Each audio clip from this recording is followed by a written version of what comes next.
Hello everyone, so I welcome you all to my series of documenting UPSC 2026 and this is my another study vlog in which I'm going to share my study routine, my study hours and देने वाला हूँ कुछ reality checks जो आप time रहते ही अगर समझ लो तो बेटर है, वरना मेरी तरह एक अटैम्प्ट ख़राब होने ही वाला है आपका।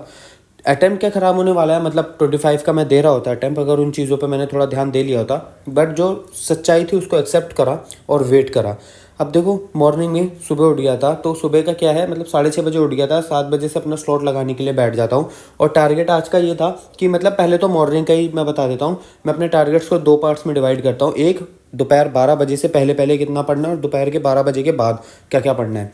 तो 12 बजे से पहले था, तो मैंने सोचा कि आज पहले बिना नहाए पहले अपने स्लॉट ही लगा लेता हूँ, क्योंकि उससे क्या रहता है कि एक कवर हो जाती है चीज़, तो ज़्यादा नई चीज़ भी ट्राई करनी चाहिए मुझे। वैसे तो मैं ज़्यादातर अपना नहाने के बाद ही स्लॉट्स लगा रहा था, बट ठीक है पहला स्लॉट लगाता हूँ 2 घंटे का। इसमें कुछ इंपॉर्टेंट चैप्टर्स थे क्योंकि वो मेरे को कवर करने थे, क्योंकि इसमें basics of fundamental and features of fundamental rights थे, तो उन सब पे मैंने फोकस करा था।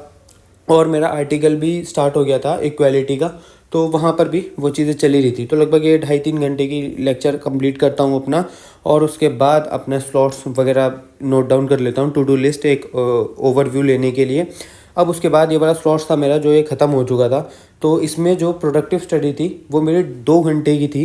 प्रोडक्टिव स्टडी कैसे क्या करी जाती है, अगर आपको वो भी समझना हो तो मैं अपनी किसी अगली वीडियो में आपको समझा दूंगा, ठीक है। तो अभी बात करते हैं केवल स्टडी रूटीन की ही।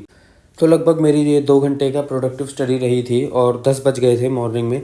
तो अपना इसके बाद मैंने 1 घंटे का ब्रेक लिया था, जिसमें मुझे नहाना भी है, पूजा भी करनी है, थोड़ा बहुत ब्रेकफास्ट भी कर लेना है, ताकि अगले स्लॉट्स में मेरे को ज़्यादा भूख ना लगे।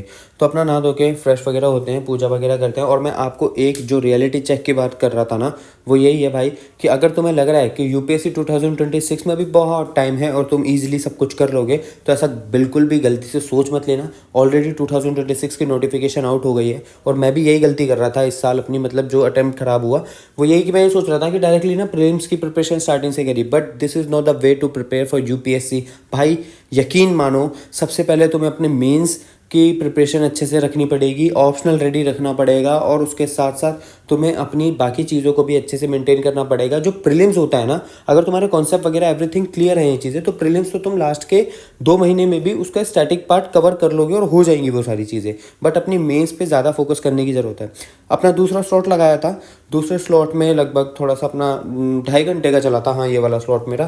तो डिहाइड्रेट भी रहती है बॉडी, तो अपनी बॉडी को हाइड्रेट करते रहिए, जिससे आपकी प्रोडक्टिविटी अच्छी होगी। अब थोड़ा बहुत ब्रेक लिया था दूसरे स्लॉट के बाद, और जब आंख खुली तो बज चुके थे 5:20। और यूपीएससी एक्सपीरियंस की ना पहली स्टेज ये रहती है, और ये स्टेज मैं अपने ही बारे में बता रहा हूँ, मैं किसी और को जज नहीं करूँगा। अब अगर आप भी कनेक्ट कर पाओ तो कर लेना कि 5:20 हो रहे हैं, तो हम क्या सोचते हैं कि यार 5:30 से पढ़ेंगे, थोड़ा लेट हो गया, चल 6 बजे से एग्जैक्ट पढ़ने बैठते हैं। भाई अगर इस लूप में फंसोगे ना, बहुत गंदा फंसने वाले हो। तो 5:20 हो, 5:25 हो, 5:40 हो, डजेंट मैटर, तुम जैसे ही फ्री होते हो अपने कामों से तुरंत अपना पढ़ने ही बैठ जाओ। कोई और काम तुम उस चीज़ घड़ी को देख कर तो एटलीस्ट प्रोक्रेस्टिनेट मत ही करो भाई। तो अपना स्लॉट जो होता है ये मैं स्टार्ट कर देता हूँ, थर्ड स्लॉट। और थोड़ा सा आपका बॉडी एक्टिव रहे, इसके लिए आपको मैं एक सजेशन दूंगा कि च्युइंगम या कैंडीज़ वगैरह होती हैं उनको थोड़ा सा आप कंज्यूम कर सकते हो। बट स्टिल अब क्या फ़ायदा था, ये तो सोने के लिए होती है, और जब चिड़िया चुग गई है खेत तो क्या पछतावा। तो अपने स्लॉट के लिए बैठ जाते हैं। अपने थर्ड स्लॉट में मैं अपने फंडामेंटल राइट्स के आर्टिकल पे, right to equality, equality before law, equal protection of the law, बाकी सारी चीज़ों पे अपना स्लॉट वगैरह कंप्लीट कर ही रहा था। और मैं आपको ये सजेस्ट करूँगा भाई कि आप जिस भी कोचिंग से पढ़ते हो ना, कहीं से भी पढ़ो, बट एक बार खुद से ना किताब खोल के देख लो, एटलीस्ट तुम प्रिपरेशन में रहोगे। क्योंकि किसी के भी एकदम ब्लाइंडली मत जाओ, ठीक है। क्योंकि वैसे तो फैकल्टी टू बी ऑनेस्ट बहुत बढ़िया है सारथी की, बट स्टिल मैं यही कहूँगा कि एक बार को खुद की भी तो थोड़ी सी अकाउंटेबिलिटी और रिस्पॉन्सिबिलिटी होनी चाहिए ना। ये थोड़ी है कि स्पून फीडिंग किसी ने करी और वही बैठ गए करके, उसको रिवाइज करो। और ऐसा मत करो कि लक्ष्मीकांत फिर सोच रहे हो कि मैं खुद प्रिपेयर कर लूँ पूरी, तुम्हें करनी है लक्ष्मीकांत भी, बट अपने PYQ के हिसाब से करना, ठीक है।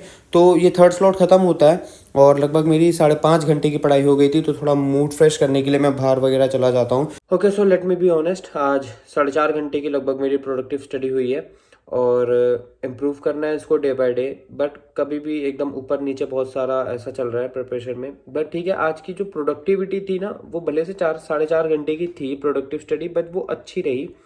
उसमें अच्छे से दिमाग मतलब बहुत एक्टिव था आज।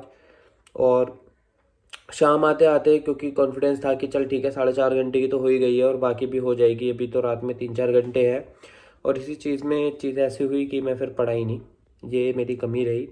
और मुझे नहीं लगता कि इस हफ्ते भी मैं अपने टारगेट्स को कंप्लीट कर पाऊँगा अभी, जिस हिसाब से चल रहा है। आज थर्सडे हो गया है एंड संडे को फिर ऑब्वियसली मेरा फन डे नहीं रहने वाला है, तो संडे को भी पढ़ाई ही करूँगा, क्योंकि कोई फ़ायदा नहीं है, क्योंकि मेरा टारगेट है 40 घंटे हफ्ते में, मतलब पढ़ने का 6 दिन के अंदर, तब जाके मैं अपना संडे एंजॉय करूँगा, ये मैंने प्रॉमिस कर रखा है खुद से। तो लगे रहेंगे, करते रहेंगे, मिलते हैं एक और नए वीडियो में।